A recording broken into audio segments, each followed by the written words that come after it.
Hi, Annette Lang here. Welcome to my podcast, The History of Personal Training, or at least my experience in it. I'll just say right at the outset, this is my story and it's my memories, so I apologize if I didn't get them all exactly right, but it's really exciting.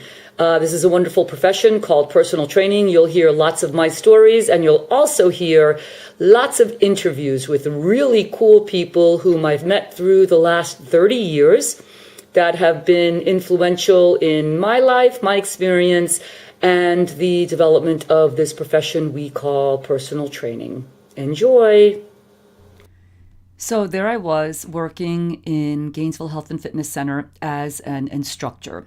I also taught aerobics back when we really did call it aerobics.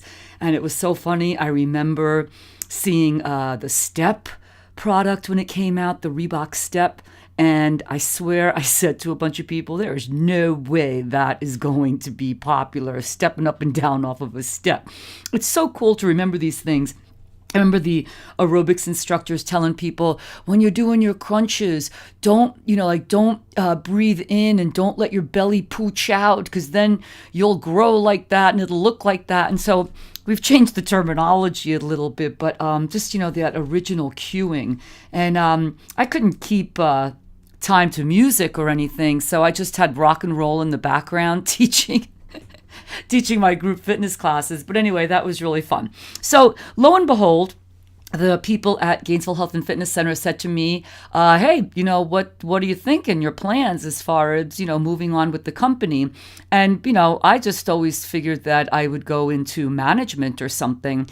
And they said, we really think your energy is great and your work ethic is, really good. And we encourage you to go into sales. And as I say now in my workshops, I said what every good personal trainer said. I don't want to sell. I want to help people. Well, I learned that true sales is really helping people. So I did it. I became a salesperson.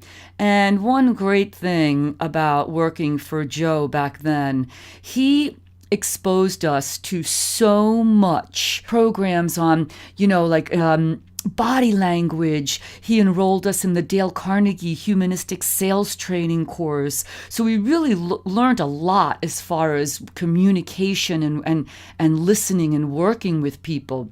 Now, I got to tell you, when you're sitting there looking at Joe and doing role playing, so what I had to learn as a salesperson was how to put things in my terminology. So my classic statement is, we had this text that we had to read from, a script, and it would say something like, well, Mrs. Jones, doesn't it make more sense to you to go home and tell your husband why you decided to join the gym instead of asking his permission to join the gym? Because that was, overcoming the objection when she said I had to go home and ask my husband. I was like, there's no way I can say this to somebody. So once I became more comfortable in my own skin, talking with people, and really, the sincerity and the genuineness comes out, like it was easy for me to talk to them the way that I needed to talk to them. And that was sales, all day long. We talked to people about their fitness goals. Now, of course, the underlying goal for me was for them to buy a membership that day. And so I did sales for a good 6 years, and schedule was really great. I worked 3 days a week, 12-hour days. So I had lots of time off. I was able to get into more of my long distance running and cycling and working out. And so working at Gainesville Health and Fitness Center was a really cool environment. I mean, besides getting so much education in terms of motivational speaking, goal setting, and that kind of help to be a better salesperson, there was a lot of stuff going on. Ellington Darden was working there for a while. He did some research programs on, losing weight and women's, diet programs.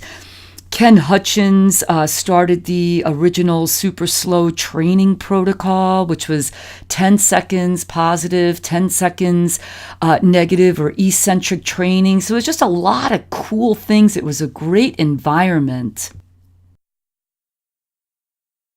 And then one day it happened.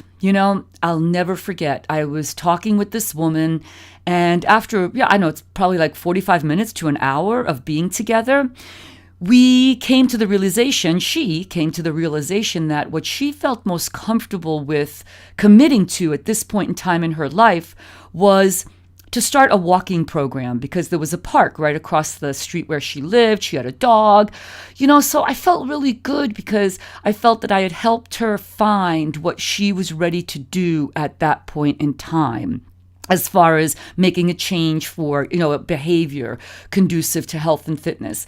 And it was really great. She was really sweet. She was very thankful. And she left. And I said, okay, that's it. I got to get out of this business because, that doesn't help the club to sell memberships. And so that's when I decided to go back to the University of Florida. I'd gotten my undergraduate degree in recreation, thinking that if I ever found something to do instead of teaching German, maybe I could work in a park or something like that. So I didn't really have much of the coursework for what I thought would be a degree in exercise science. And I didn't want to be a gym teacher or anything like that. So I just went back to the school and I talked to quite a few professors. And after hearing me and asking me questions, they said stuff like, Annette, you seem really good at communication. You really enjoy listening to people and helping people, and that one-on-one interpersonal relationship that you had in sales. We recommend that you take the degree called health education as a master's focus. Now, I took lots of the coursework for exercise science, but I did not get into the clinical stuff. I got my master's degree in health education, and that was just a huge eye-opening experience to me of what that meant. My first definition of health education was this: any combination of learning experiences designed to facilitate the voluntary adoption of behavior conducive to health. And I could say that in my sleep. The important components of that definition: any combination of learning experiences. Combination. In other words, I like to tell people now, I have a gazillion tips for you. I can talk all damn day about things that you could try, but I have to figure out what combination is best for you. And then any combination of learning experiences, and I'm going to talk a lot about that word experience. But so, what can I learn from you? And how can I then better help you? Any combination of learning experiences designed to facilitate the voluntary adoption of behaviors conducive to health. Voluntary is crucial. It doesn't matter that I think something is easy. It doesn't matter that everybody says you should do this. If you're not ready to do that change, then it's probably not going to happen. So that was my beginning of my road to my master's degree in health education. More to come.